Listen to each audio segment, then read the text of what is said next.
cut. So we're here in a newly planted orchard of trees on M9 that are spaced at 80 centimetres tree-to-tree spacing in the row. First year planting. आज हम यहाँ पर है एक private orchard में जो high density पे लगा है और यहाँ जो ट्री टू ट्री आपकी स्पेसिंग है वो 80 सेंटीमीटर की है। जैसे कि आप देख सकते हैं इन्होंने यहाँ पे मेजर के लिए फीता रखा है जिसमें 80 सेंटीमीटर इसकी ट्री टू ट्री डिस्टेंस आ रहा है।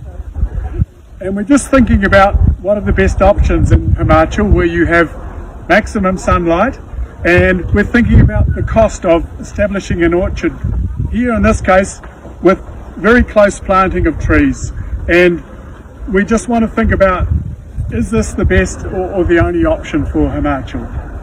जैसा कि हम हिमाचल में देख रहे हैं कि हमारे पास सनलाइट जो है वो बहुत अच्छी है, तो ऐसी सनलाइट में हमारे पास प्लांट की ग्रोथ बहुत अच्छी होती है और उसका विगर भी बहुत अच्छा डेवलप होता है। तो हिमाचल में हम देख रहे हैं कि क्या ये 80 सेंटीमीटर सफिशिएंट होगी ये ट्री टू ट्री डिस्टेंस, क्योंकि यहाँ अच्छी ग्रोथ आती है, और क्या इतने ज्यादा प्लांट्स घने घने लगाने उचित होंगे, तो ये बताएंगे Jacques. Is it fair to plant on 80 centimeter on M9 these plants? Yeah, so this is an established system for Europe, and it works fine, but we have a lot of trees to plant in a very high capital investment, and we're also seeing that there's been a lot of heading back and pruning of these trees to keep them within this small space. ये कह रहे हैं कि ये system जो है Europe में ज़्यादा फॉलो किया जाता है क्योंकि वहाँ सनलाइट कम होती है, ट्री की ग्रोथ कम होती है, और इसलिए हमें कम स्पेस में कम स्पेसिंग देके ज़्यादा प्लांट लगाने पड़ते हैं। तो ऐसी हमारे पास इंडिया में, न्यूजीलैंड में, ऑस्ट्रेलिया में ऐसी सनलाइट की कोई दिक्कत नहीं है। यहाँ पर हमारे पास एम्पल ऑफ सनलाइट है जिसके कारण हमें अच्छी ट्री की ग्रोथ मिल जाती है, और हमें ज़्यादा इसमें प्लांट की जो है बार बार कट देने की ज़रूरत नहीं पड़ती टू रिड्यूस इट्स ब्रांचेस का साइज रिड्यूस करने के लिए, क्योंकि हमारे पास प्लांट के बीच का जो डिस्टेंस है 80 सेंटीमीटर है, उसी के अंदर हमने ब्रांचेस को मेंटेन करना है। We think there is an option instead to have a wider tree-to-tree spacing, and it could even be twice the spacing to 1.6 metres, and that would give more room for the development of branches to fill the space, and it would reduce the money that is required to establish the orchard. ये कह रहे हैं कि orchard को establish करने में एक तो इसमें हमारे नंबर ऑफ प्लांट ज्यादा लगे, और दूसरा जो इसका नेचुरल विगर है प्लांट का वो भी नहीं बना है। अगर हम ये स्पेस डबल कर देते, जैसे हमारे न्यूजीलैंड में भी 5 से 6 फीट तक हमारी प्लांटेशन रिकमेंडेड है, क्योंकि हमारे पास वहाँ भी अच्छी सनलाइट आती है और यहाँ भी वही कंडीशन है, तो हमारे पास यहाँ नेचुरली विगर प्लांट का बन जाता है, तो हमारे नए ऑर्चर्ड एस्टेब्लिश करने में नंबर ऑफ प्लांट भी रिड्यूस होएंगे, और उतने एरिया में हमारी ब्रांचेस को एक्स्ट्रा कट देने की जरूरत नहीं होगी, वो नेचुरली अपना स्पेस फिल करेगी, और हमारे को इतने एरिया से उतना ही रिटर्न आएगा जितने हमारे को इस हाई नंबर ऑफ प्लांट ज्यादा लगाने से आया। And if we're using 111 as a rootstock, we'd want to give the trees even more spacing. And then we would say, put the sketches away. Don't prune these trees hard when they are young. Let them grow, let them develop fruit buds. The clonal rootstock will make the tree develop maximum number of fruit buds. So we don't need any hard pruning for that. It is genetic. The clonal rootstock will do the job for us. हमारे को अगर हम 111 पे लगाते हैं तो और ज्यादा स्पेस देना पड़ेगा।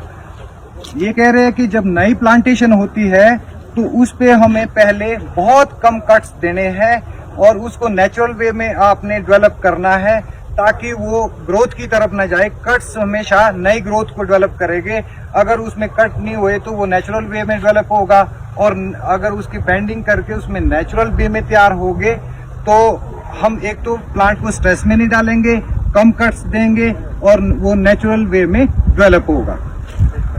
Also, and now let's discuss another option for establishing an orchard. Here, when we plant a feathered tree, it goes through a big stress during transplanting and transport and planting, and we can see these trees have suffered some stress. They are recovering with some late growth in the season, but some trees have died and there have been losses in the orchard.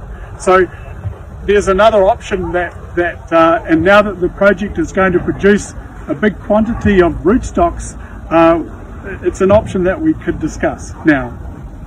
जैसा कि आप देखते हैं, नया orchard जब भी हम establish करते हैं तो मोस्टली अब आज का ट्रेंड है कि हम फेदर ट्री लगा रहे हैं। तो हमारे पास दूसरी ऑप्शन है कि हम अपना, जैसे वर्ल्ड बैंक प्रोजेक्ट में अब हमारे पास अपने lot of production of variety of root stocks are available with the department, हमारे पास अवेलेबल है। तो हमारे से रूट स्टॉक लेके आप उसमें टंग ग्राफ्टिंग करके, क्योंकि एक साल में आपका रूट स्टॉक एस्टेब्लिश हो जाता है और टंग ग्राफ्टिंग करके वो एक नेचुरल वे में ग्रो करता है, अच्छे फेदर आते हैं।